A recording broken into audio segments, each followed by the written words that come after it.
Good evening everybody. सभी को नमस्कार, राम राम, सत श्री अकाल, अस्सलाम वालेकुम, राधे राधे, जय श्री कृष्ण। एक्सरसाइज 6.5। ट्राइंगल ना हो गया एंगल हो गया यार, इतने दिन हो गए इसमें लगे लगे, कब खत्म होगा, है ना? कोई बात नहीं, बिल्कुल खत्म होगा। अब 6.5 भी खत्म हो जाएगी तो ये चैप्टर से भी हम निजात में आएंगे। अब बाकी ज़्यादा डिफिकल्ट चैप्टर बचे नहीं है बच्चे, सबसे लंबा चैप्टर यही बच रहा है लास्ट। बाकी तो हमारी प्रोबेबिलिटी और स्टैटिस्टिक्स वगैरह में कोई दिक्कत नहीं है। नमस्ते बच्चे, सभी को नमस्ते। ओके, तो मैं अपना प्रॉमिस पूरा कर रहा हूँ, रोज़ 2 क्लास ले रहा हूँ और आप लोगों का सिलेबस है वो टाइम से ख़त्म होने की पूरी गुंजाइश पर है। तो बात करें कि यहाँ पर क्या कह रहा है। कुछ त्रिभुजों की भुजाएं नीचे दी गई है। We are given the sides of some triangles, right. निर्धारित कीजिए कि इनमें से कौन कौन से त्रिभुज समकोण त्रिभुज हैं। Find out that which sides are the sides of the right angle triangle. इस स्थिति में कर्ण की लंबाई भी लिखिए। Also find the length of the hypotenuse in this condition. बच्चे, हाइपोटेन्यूस क्या है? Hypotenuse is the longest side of the right angle triangle. कर्ण क्या है? किसी समकोण त्रिभुज की सबसे बड़ी भुजा होती है। तो अगर हम यहाँ पर ये कहें कि हमें एक ट्राइंगल की बात कर रहा है ये, तो पहले इसको यहाँ ले आते हैं और एक ट्राइंगल ड्रॉ कर लेते हैं। दिस इज एक राइट एंगल ट्राइंगल। जब आप ड्रॉ करते हैं तो उस राइट एंगल ट्राइंगल में आप सबसे पहले देख रहे हैं कि आपके पास जो साइड्स दे रखी हैं, एंड द साइड्स आर 7, 24, 25। तो बेसिक प्रॉपर्टी अगर आपको पता हो कि किसी भी त्रिभुज में सबसे बड़े कोण के सम्मुख भुजा सबसे बड़ी होती है। In any triangle the longest side is always opposite to the greatest angle of the triangle. त्रिभुज के सबसे बड़े कोण के सम्मुख भुजा सबसे बड़ी होती है। क्योंकि इसने बोला क्या? इसने बोला समकोण। समकोण यानी कि राइट एंगल, तो इसका मतलब है एक एंगल 90 डिग्री का है और बाकी के 2 एंगल 90 डिग्री से कम ही होंगे, 90 से ज्यादा हो नहीं सकते, क्योंकि त्रिभुज के तीनों कोणों का जोड़ 180 डिग्री से अधिक हो नहीं सकता है। यानी कि बाकी के जो एंगल है वो 90 से कम है। तो सबसे बड़ी भुजा कौन सी होनी चाहिए? सबसे बड़ी भुजा होनी चाहिए 25। तो 25 को हम कहां लिखें? 25 को हम यहां लिख देते हैं। अब देखना है कि 25 को अगर हम यहां लिख दें तो 24 को कहां लिखें, ये आपकी ड्राइंग पे डिपेंड करता है। मान लीजिए आपने 24 सेंटीमीटर यहां लिख दिया और बच्चे आपने लिख दिया 3, राइट, और सॉरी 7। अब आपने ये साबित करना है कि क्या ये जो साइड्स मैंने बनाई है ट्राइंगल के साथ, ये राइट एंगल ट्राइंगल को रिप्रेजेंट करती हैं या नहीं। तो राइट एंगल ट्राइंगल में एक प्रॉपर्टी होती है जिसे हम बोलते हैं पाइथागोरस, राइट। तो पाइथागोरस का प्रयोग करेंगे। तो पाइथागोरस में मान लीजिए कि हम अपनी तरफ से इसे नाम दे देते हैं ए बी सी। तो अकॉर्डिंग टू पाइथागोरस क्या होना चाहिए, यहीं पर सॉल्व कर देते हैं इसे। This is A B square plus B C square is equal to A C square. इसी के आधार पर ये सारे के सारे क्वेश्चन सॉल्व होने हैं। लॉन्गेस्ट साइड आपको डिसाइड करनी है किसको लेके चलना है, राइट। तो by Pythagoras theorem, by PGT. Yes और नो? पीजीटी मतलब पोस्ट ग्रेजुएट टीचर भी होता है। एनी हाउ, ए बी का मतलब हो गया 7,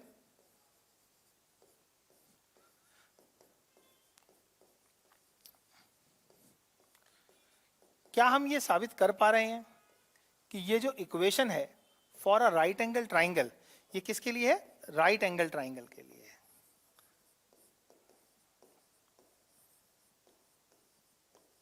जब भी राइट एंगल ट्राइंगल होगा तो आप पाइथागोरस से उसे देख सकते हैं। नमस्कार बेटा सोनू। तो ये हो गया 7 सत्ते 49 centimetre square, 576 centimetre square is equal to 625 centimetre square. इनको ऐड करेंगे तो आएगा 625 centimetre square is equal to 625 centimetre square. तो बच्चे, जब आपकी इस थ्योरी में the square of the greatest side is equal to the square of the sum of the square of the other 2 sides, right, that means the triangle is a right angle triangle. तो अब ये clear हुआ, right, since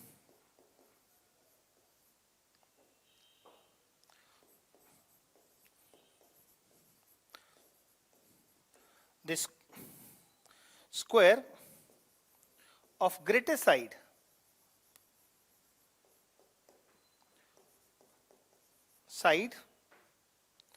is equal to sum of the square of other two sides. Therefore,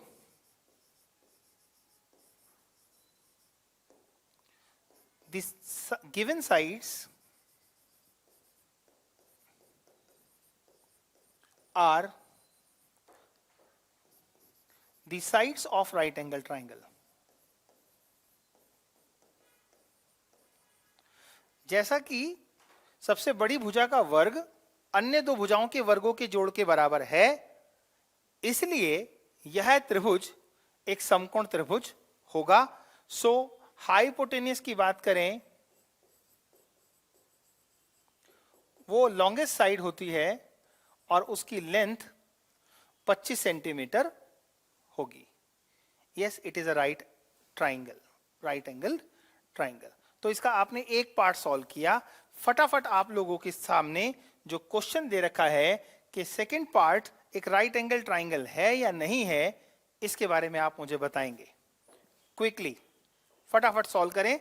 इसी theory के साथ आप longest side को यहां पर रखेंगे, अदर टू साइड्स 3 और 6 को यहां रखेंगे और देखेंगे कि क्या left hand side right hand side के बराबर आ रही है या नहीं. अगर आ रही है तो आप ये थ्योरी लिखेंगे और नहीं आ रही है तो आप कहेंगे कि since it's not equal so it's not a right angle triangle. Right?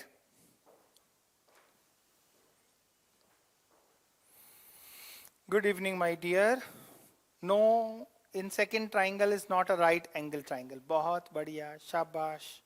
तो हमारा सेकेंड वाला जो कंडीशन है, आप लोगों के एक्सपीरियंस से पता लग रहा है कि ये राइट एंगल नहीं है. और रितिका ने तो बहुत तेजी से आंसर दिया. थर्ड का बोली नो और फोर्थ का बोली यस. तो देखें भाई हम कि बाकी लोग भी ट्राई कर लें. थर्ड के बारे में बताएं फटाफट. ऋतिक चौधरी सेकंड का आंसर दे रहे हैं नो. वेरी गुड, शाबाश.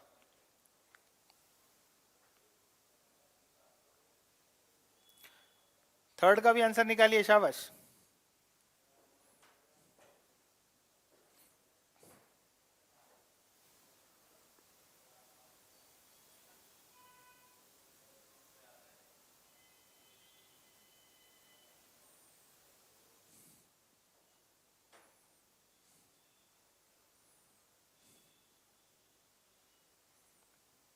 थर्ड का आंसर भी नो है. Very good.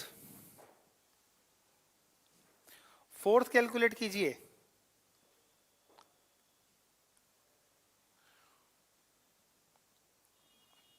हिंदी में जैसा कि सबसे बड़ी भुजा का वर्ग बराबर है अन्य दो भुजाओं के वर्गों के जोड़ के, तो दिया हुआ त्रिभुज एक समकोण त्रिभुज होगा. इसलिए दी गई भुजाएं समकोण त्रिभुज की भुजाएं होंगी जिसमें सबसे बड़ी भुजा कर्ण होगी. ओके, फोर्थ में आपका हाइपोटेन्यूस 13 है बिकॉज 13 का स्क्वायर 169 होता है, 12 का स्क्वायर 144 होता है और 5 का स्क्वायर 25, यानी कि 144 और 25 होता है 169. Fourth is a right angle triangle because 169 is equal to 169. यानी कि आप लोगों को ये सवाल समझ आ गया. अच्छा, इसमें एक छोटा सा ज्ञान वर्धन कर दूं मैं आपका कि हम क्योंकि आप 10th के स्टूडेंट हैं तो आपको एक छोटी सी चीज बताता हूं मैं इसके बीच में नॉलेज की वजह से. देखिए, अगर मान लीजिए कि आपके पास एक ट्राइंगल, एक राइट एंगल ट्राइंगल है, तो एक राइट एंगल ट्राइंगल की मेजरमेंट में आपने, क्योंकि मुझसे ट्रिग्नोमेट्री पढ़ा है तो मैं आपकी नॉलेज की बात कर रहा हूं, तो एक छोटी सी बात देखो. फर्ज कर लो कि ये आपका एक टेन थीटा का मान आपके पास है. टेन थीटा अगर m हो, राइट, तो आप जानते हैं कि tan theta is equal to क्या है, परपेंडिकुलर अपॉन बेस है. क्लियर है? तो ये अगर आपका m अपॉन 1 हुआ तो आपका परपेंडिकुलर थीटा अगर यहां आ जाए तो ये m होगा. क्लियर है? तो ये 1 होगा। तो ऐसे में अगर आप कहोगे कि सर ये क्या होगा, ये एम स्क्वायर प्लस 1 होगा। लेकिन अगर मैं ये कहूं कि आपको m की टर्म में ही कैलकुलेट करना है तो इतनी बात आपको समझ आती है, राइट। थोड़ी सी और बात समझाएं। किसी पर्टिकुलर वैल्यू से आप एक राइट एंगल ट्राइंगल की डायमेंशन कैसे बनाएंगे। मान लीजिए मैं एक आपको बताऊं कि एक m आपके पास एक वैल्यू है और आपने बनाना है ट्रिपलेट। तो एक वैल्यू बनाइए आप इसका ट्वाइस, एक बनाइए आप इसका एम स्क्वायर माइनस 1 और एक बनाइए आप एम स्क्वायर प्लस 1। एक बार देखो जरा, इसका स्क्वायर करोगे तो आपका क्या आएगा, 4m का स्क्वायर हो जाएगा, राइट। स्क्वायर करेंगे तो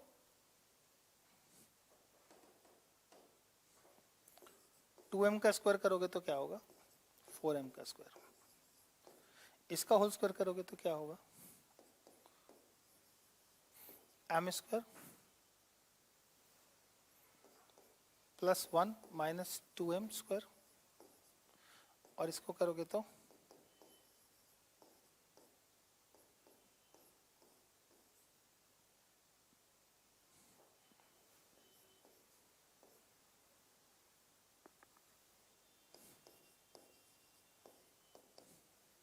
बिल्कुल बेस से बताता हूँ, ठहर जाओ, यहां से नहीं।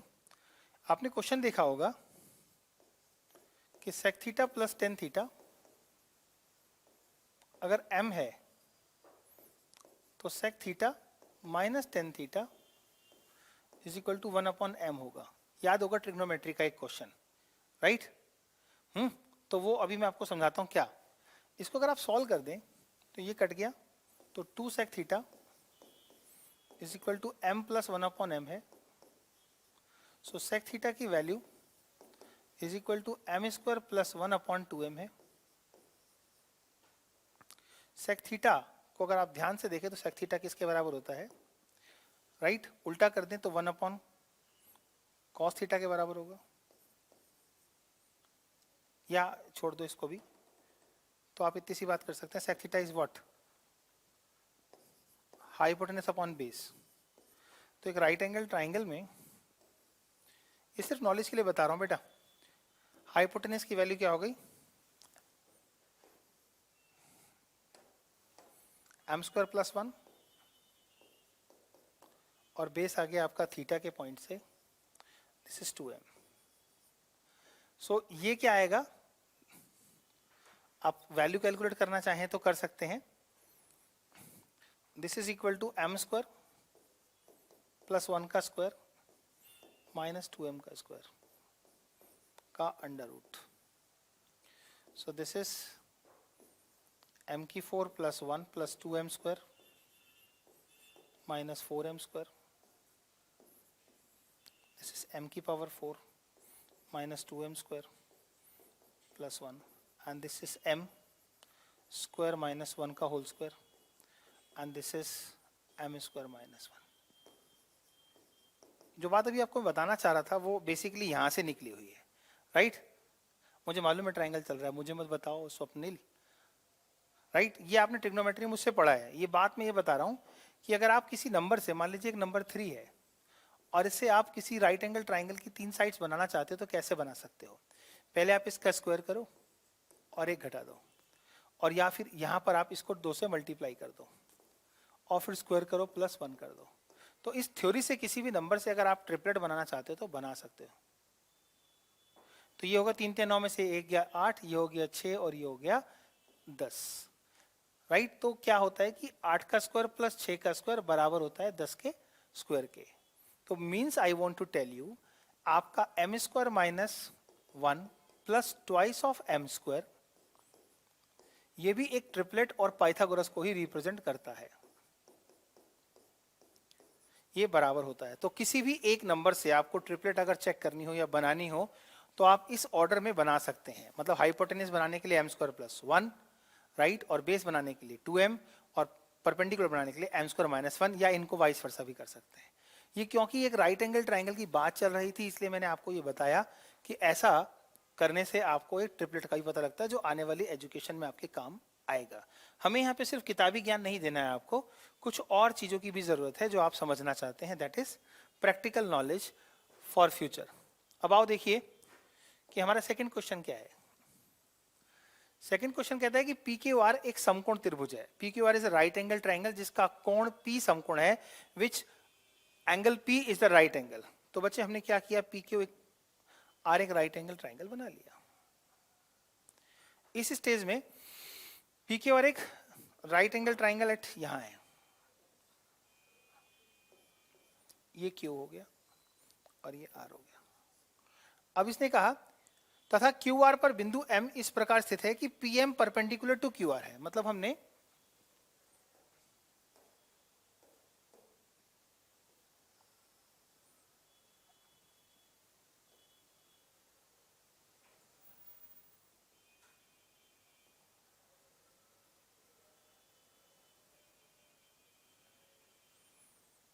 राइट और इसने कहा यहां पर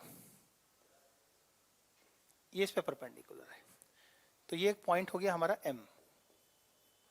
करना क्या है, कह रहा सिद्ध करना है कि P M square, to proof हमारे लिए है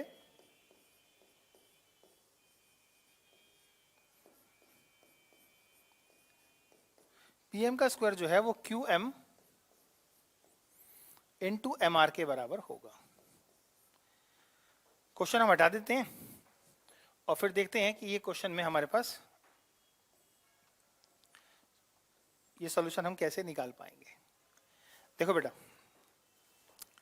पी एम का स्क्वायर मतलब इसका स्क्वायर लेने का मतलब है इस ट्राइंगल को दो बार यूज करना।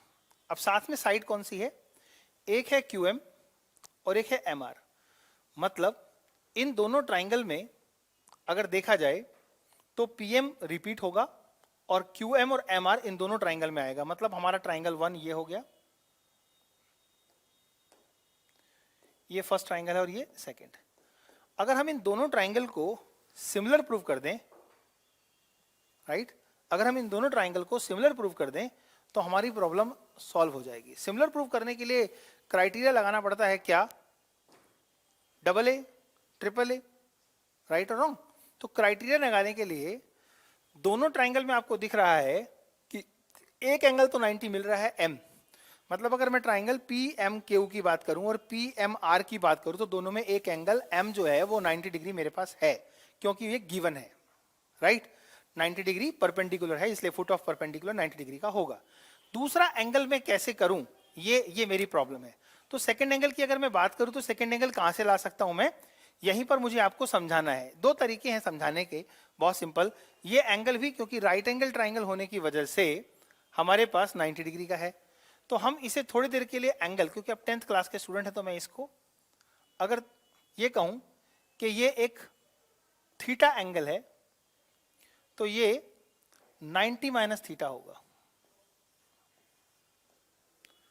क्यों होगा, क्योंकि त्रिभुज पी के आर के तीनों एंगल का जो टोटल है वो 180 डिग्री होगा, जिसमें एंगल पी 90 है, तो बाकी के दो एंगल एक दूसरे के लिए कॉम्प्लीमेंट्री होंगे।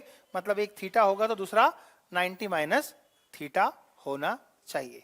अब इसी तरीके से आप देखो कि आप जब इस ट्राइंगल के अंदर आओगे, in triangle P M R, और जब ये 90 माइनस थीटा होगा तो ये एंगल थीटा होगा, ताकि इन दोनों का टोटल भी 90 हो सके। अब उसी तरीके से अगर ये थीटा है तो फिर ये वाला एंगल 90 माइनस थीटा होगा, ताकि इन दोनों का जोड़ 90 हो सके। अब आप कह सकते हो कि ये वाला जो एंगल है, दिस एंगल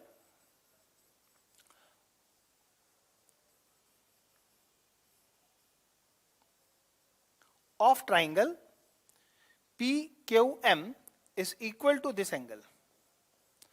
और मुझे तो सिर्फ दो ही एंगल मिल जाए तो मेरे लिए दो ट्राइंगल सिमिलर हो जाते हैं, मेरे को ज्यादा दिमाग खराब करने की क्या जरूरत है। ये वाला एंगल इस एंगल के बराबर होगा। अब यही सारी चीजें आपको लिखनी है, और पीएम कॉमन साइड है, क्लियर है।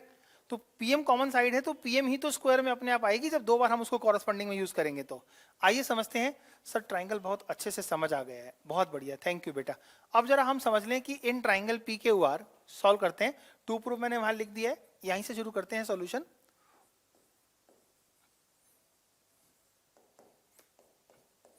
इन ट्राइंगल पी क्यू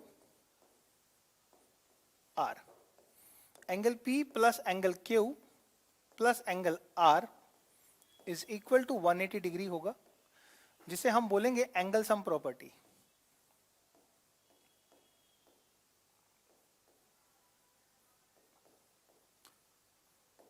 अब क्योंकि आपको एंगल P ऑलरेडी दे रखा है कि 90 डिग्री है,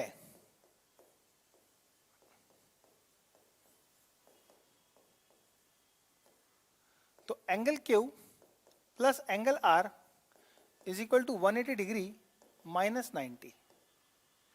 सो angle Q plus angle R is equal to रह गया 90। Let angle Q theta, right? तो angle R will be equal to 90 minus theta. अगर आप Q को थीटा बोलोगे तो ये 90 माइनस थीटा होगा, क्योंकि पुट करोगे तो। अब आप आते हैं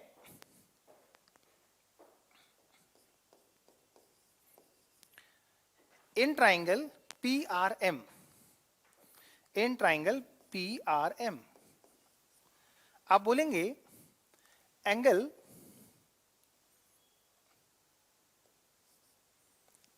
MPR plus angle PRM plus angle PMR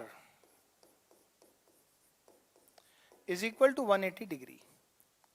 अब आप देखिए एंगल R का मतलब क्या था? एंगल R का बेसिकली मतलब था दिस इज एंगल PRM। तो अगर आप इसको यहां पुट करें और एंगल MPR, राइट, ये वाला एंगल, तो आपको M के बारे में पता करना है। एंगल M क्या है? 90 डिग्री है। तो एंगल MPR की वैल्यू अभी आपको समझ आएगी। MPR की वैल्यू क्या होगी? जब PRM को लिखोगे आप 90 डिग्री, और PMR को, जो कि आपका ये रहा 90 माइनस थीटा है, इज इक्वल टू 180 डिग्री। यहां भी आपकी वही थ्योरी है, एंगल सम प्रॉपर्टी।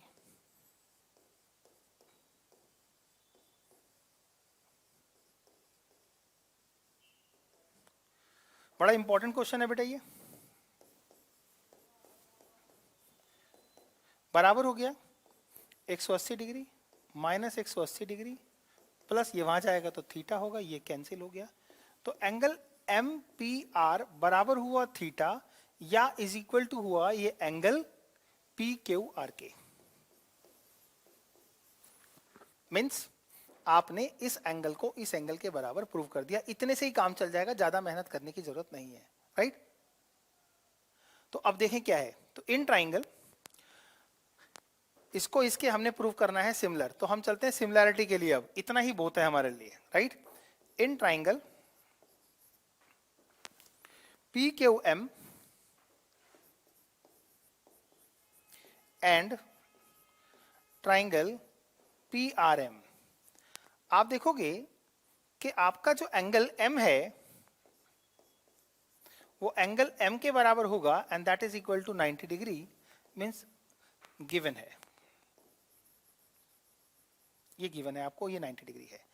अब कौन सा एंगल आप बराबर कर चुके हो? इन दोनों ट्राइंगल में आप बराबर कर चुके हो एंगल P, ये वाला Q। आप बोल सकते हैं कि angle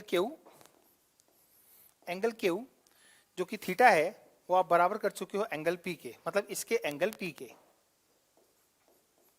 right? Just proved.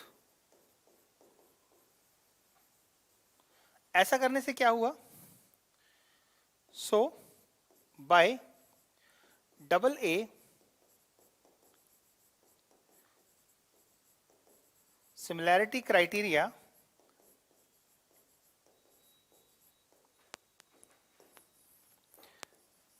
triangle MQP is similar to triangle MPR। अब आपको पता है कि जब दो ट्राइंगल सिमिलर हो जाते हैं तो आप क्या लिख सकते हैं? MQ upon MP, QP upon PR, MP upon MR। इस बीच वाली साइड को छोड़ दो, क्योंकि QP और PR तो आपके क्वेश्चन में कहीं है ही नहीं। तो आप इधर आ जाओ, M Q upon P M is equal to P M upon M R. Cross multiply करोगे तो पता लगेगा पीएम का इंटू पीएम हो जाएगा और एम क्यू को आप according to need Q M into M R हो जाएगा। यही आपको सिद्ध करना था। P M square is equal to Q M into M are.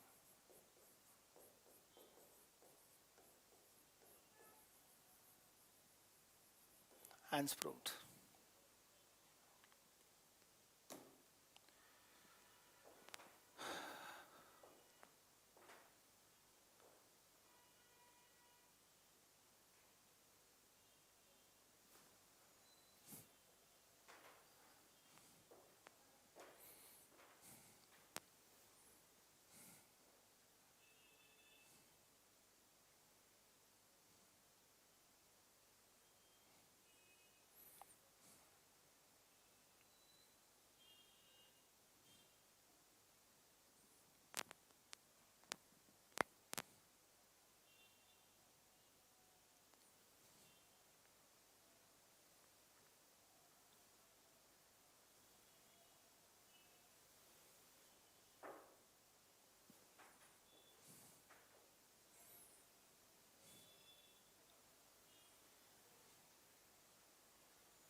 देख बच्चे क्या लिख रहे हैं, सर आपके यहाँ बहुत सारे मॉस्किटो हैं, वीडियो में भी दिख रहे हैं, काट रहे हैं अभी।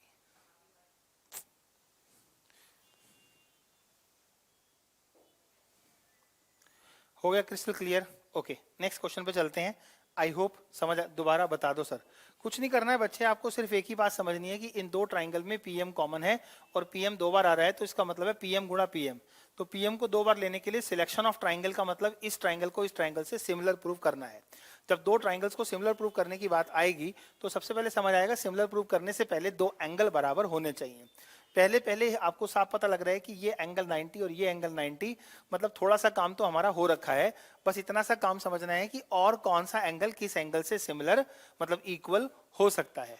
तो सबसे पहले गुरुजी क्या बता रहे हैं आपको कि ये वाला एंगल इसके बराबर है तो ये वाला एंगल इसके बराबर है। तो आपको करना क्या है कि बस प्रूव करना है कि ये एंगल बराबर होंगे और हमने आराम से इसे प्रूव कर दिया है। आपको समझ आ रहा होगा, बस देख लीजिए इसको आराम से, एक दो बार रिवाइज करके देखोगे तो और बढ़िया समझ आ जाएगा। नेक्स्ट क्वेश्चन की बात करते हैं। What is the next question? ओहो, यहाँ तो तीन तीन चीजें प्रूव करनी है। चलो कोई दिक्कत नहीं है, तीन हो या चार हो, हमारा तो बेसिक है। तो पहले फिगर ड्रॉ करते हैं इसकी। फिगर दे रखी है हमें already, right angle triangle.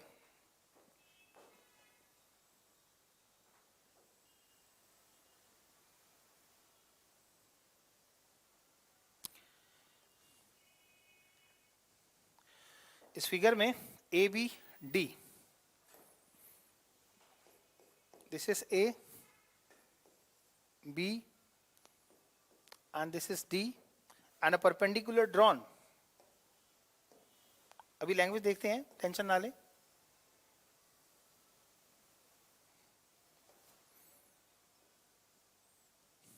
This is C। तो कह रहे हैं आकृति 6.53 में ABD एक समकोण त्रिभुज है। ओके, हमें दिख रहा है जिसका कोण A समकोण है, मतलब this is the right angle we are given to. Okay, A समकोण है तथा AC लंब है किस पर? BD पर, मतलब BD पर एक परपेंडिकुलर ड्रॉ किया हुआ है। बढ़िया है, ये तो पहले ऐसी फिगर ही है, लेकिन क्वेश्चन पहले ऐसे नहीं है, कोई दिक्कत नहीं है। क्वेश्चन को ध्यान से देखना कि वो क्या चाहता है हमसे, मतलब हमें डायरेक्शन कैसे मिलेगी। बोलता है AB का स्क्वायर करना है। AB का स्क्वायर करना है, मतलब है एक ट्राइंगल तो ये चाहिए आपको जिसमें ये ट्राइंगल आ जाएगा और एक बड़ा वाला ट्राइंगल आ जाएगा, मतलब दो ट्राइंगल आपको सिलेक्ट करने पड़ेंगे पहले क्वेश्चन के हिसाब से। मैं आपको बताता हूं कौन सा। इन ट्राइंगल ABC, राइट, और ABD एंड ट्राइंगल ABD। ये तो हमारे फर्स्ट क्वेश्चन का सिलेक्शन रहेगा। सेकंड में बोलता है AC का स्क्वायर। AC कहां है भाई? AC ये रहा, इसका मतलब ये तो कॉमन हो रहा है, तो हमें यहां लेना है कौन कौन से ट्राइंगल लेने? इन ट्राइंगल ABC तो आएगा ही आएगा, और वो वाला एंड ट्राइंगल ACD।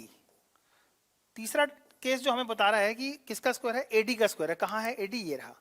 तो ये in triangle ACD and triangle ABD। बच्चे ये हमारा चॉइस ऑफ क्वेश्चन होगा। अगर हम जब क्वेश्चन को सॉल्व करेंगे तो हमारा सिलेक्शन फर्स्ट क्वेश्चन को सॉल्व करने के लिए कौन कौन से ट्राइंगल को सिमिलर प्रूव करें, सेकंड में कौन से ट्राइंगल ने, थर्ड में कौन से। और ये कहां से पता लग रहा है, यहां से। प्रायोरिटी किसको दे रखी है इसने प्रायोरिटी दी मेरे बच्चे एक बार AB के स्क्वायर को, तो AB को यानी कि स्क्वायर मतलब मल्टीप्लाई, AB का मतलब आपको समझ आना चाहिए AB इंटू में AB, और AB इंटू में AB ही इसके बराबर प्रूव होना है। दूसरी तरफ आते हैं आप AC का स्क्वायर, ये भी है AC इंटू में AC, तब प्रूव हो पाएगा। AD के लिए भी आपका यही सेंस निकलेगा कि AD इंटू में AD। जब आप ये काम समझ जाओगे तो आपका प्रॉब्लम सॉल्व हो जाएगा। और प्रॉब्लम को सॉल्व करने से पहले क्या है, प्रॉब्लम में पहुंचना पड़ेगा। आइए समझते हैं ये तीनों प्रॉब्लम जो हमें प्रूव करनी है। फर्स्ट केस के साथ जो कनेक्टिविटी है उसे यहां लिख लेते हैं। क्या प्रूव करना है, AB into AB is equal to BC into BD।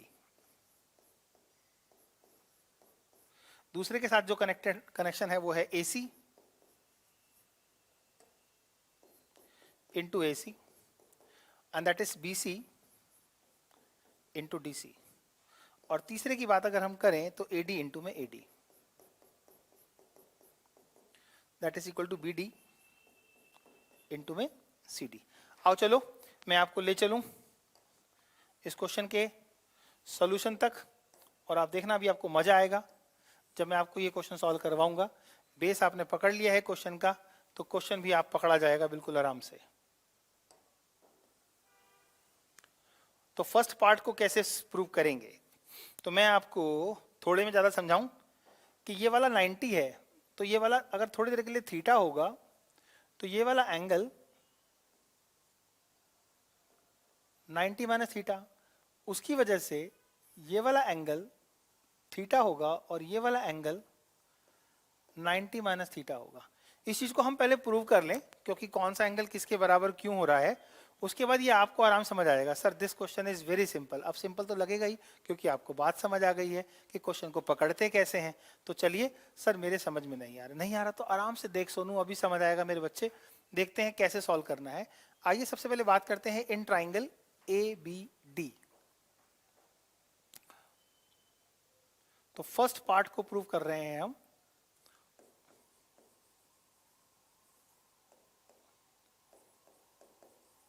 In triangle ABD,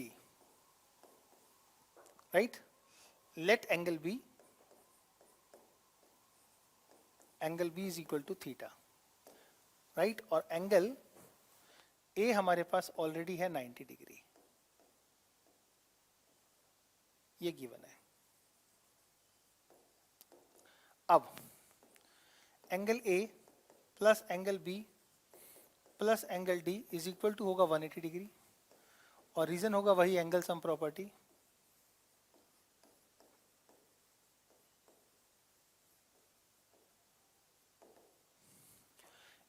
angle A की वैल्यू आपके पास है 90 डिग्री,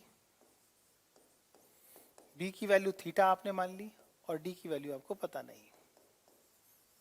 तो बच्चे आप बोल पाएंगे एंगल D की value 180 degree minus 90 degree minus theta, तो finally angle D is equal to हो गया 90 माइनस थीटा। अब आप जरा चलिए in triangle ABC, in triangle ABC, right, in triangle ABC आप बोल सकते हैं एंगल B, क्योंकि आप थीटा मान चुके हो, ये आप लेट कर चुके हो, राइट, और एंगल C जो आपका है वो 90 डिग्री है। रीजन है क्योंकि AC जो है वो परपेंडिकुलर अपॉन BD है। अब आप angle A plus angle B plus angle C is equal to 180 degree बोलेंगे क्या,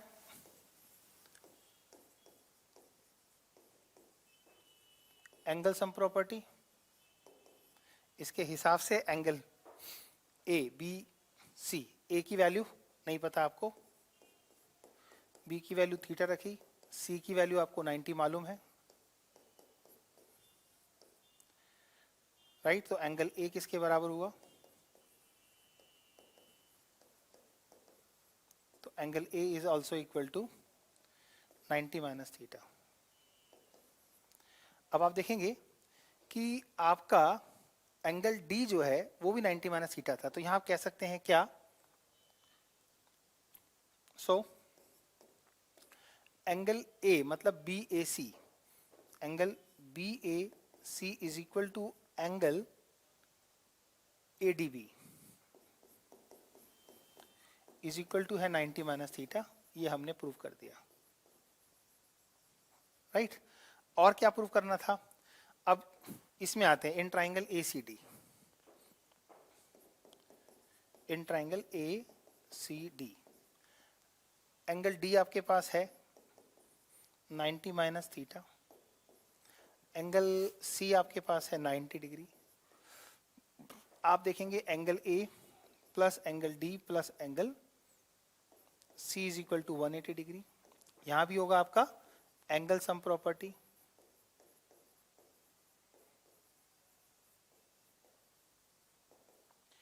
अब देखो ए की वैल्यू आपको देखनी है, तो ए का नाम लिखो angle C A D.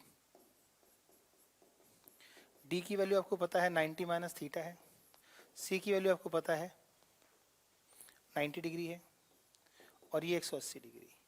Finally angle C A D की value is equal to 180 degree minus 180 degree plus theta होगी, means angle C A D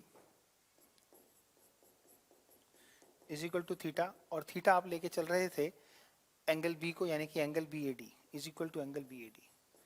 अब आपको कोई दिक्कत नहीं है, आपने जो जो चीज़ें बराबर प्रूव करनी थी कर ली हैं, राइट राइट। अब जब सारी चीज़ें प्रूव ही कर ली हैं तो कुछ नहीं करना, इसका यूज़ करना है। आइए देखें ये तीनों क्वेश्चन कैसे सॉल्व हो जाएंगे, इसे नोट कीजिए फटाफट, फिर उसके बाद बताता हूँ मैं इससे आगे क्या है कहानी। और भी है, देखते रहिए दलीप सर की क्लास मैथमेटिक्स की, मज़ा भी आ रहा होगा और मजे मजे में समझ भी आ रहा होगा। फटाफट नोट कर लो इतना सा, ताकि मैं अगली शीट पर इस पर काम करूं तो आपको दिक्कत ना हो।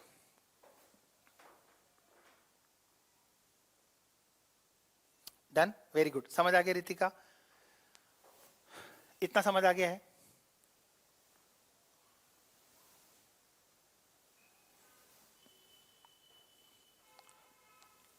बहुत बढ़िया, बहुत बढ़िया, क्रिस्टल क्लियर। मतलब जब ये तुम लिखते हो ना तो लगता है कि हाँ यार तुम लोग ने कैरियरविल पे आके कोई गलती नहीं की है और आप बहुत खुश हो, राइट, अपने सर से, अपने सर के एक्सप्लेनेशन से और समझाने के इस तरीके से जो मैथमेटिक्स आपका इंप्रूव हो रहा है, उससे क्लियर माइंड सेट हो गया कि आने वाली क्लासेस में हायर मैथमेटिक्स आपने पढ़ना है।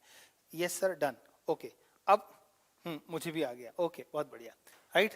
कैरियरविल की एड्स क्यों आती है? अरे एड ना आती तो मैं तुमसे कैसे मिलता? बताओ हिमांशु, कमाल कर दिया। अगर कैरियरविल के बारे में आपको पता ही नहीं लगता तो आपको मेरे बारे में कहां से पता लगता, और जो बेनिफिट हुआ है वो कैसे होता? तो चलो अब इसको हम क्लियर करते हैं और आपको समझाते हैं इससे आगे हम क्या करेंगे। अब हमारे प्रूफ में फर्स्ट पार्ट कैसे प्रूफ होने वाला है, इससे आगे का काम देखो। इससे आगे के काम में हम बोलेंगे इन ट्राइंगल, कौन से ट्राइंगल में जा रहे हैं भाई हम? In triangle ABC and ABD, ABC and triangle ABD. अब देखो एबीसी ये ट्राइंगल है और एबीडी ये ट्राइंगल है, क्लियर है? तो कौन सा एंगल किसके बराबर है? आप देखो एंगल बी बराबर है एंगल ए के, मतलब यहां पर एबीसी में जो एंगल है वो एंगल बी जो है वो बराबर है एंगल ए के, और एबीसी में जो एंगल सी है वो बराबर है एंगल ए के।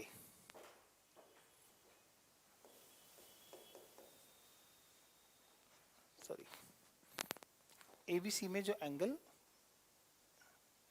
सी है, बी बराबर हुआ था एंगल ए के, और एंगल, एक सेकेंड, दोबारा देखते हैं। हमारे पास ये एक ट्राइंगल है, इस ट्राइंगल का एंगल ये वाला, राइट, पूरे ट्राइंगल में किसके बराबर होगा? तो ये वाला एंगल तो इसके बराबर होगा। ए कौन सा पार्ट है? इसको ना लेकर हम पूरा ट्राइंगल लेना है ना,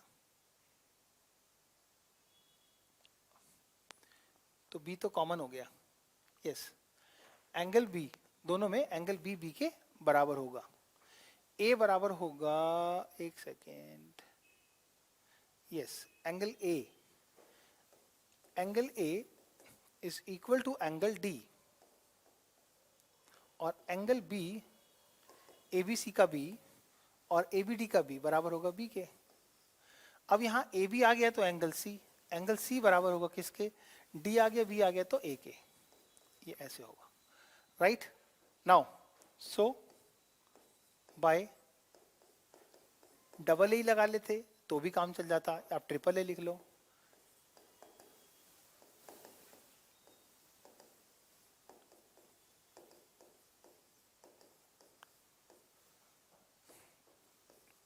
Triangle ABC is similar to triangle DBA और AB, बिठाओ, कप्तान सबको बुला दो।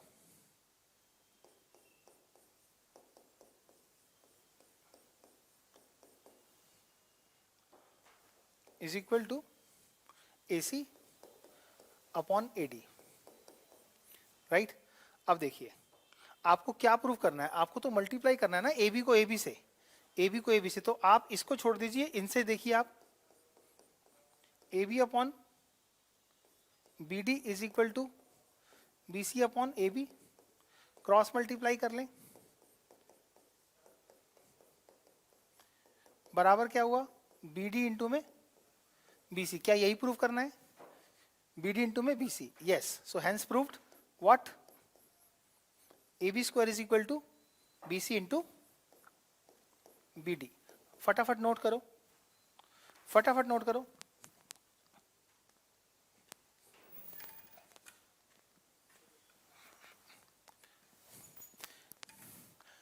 अभी अभी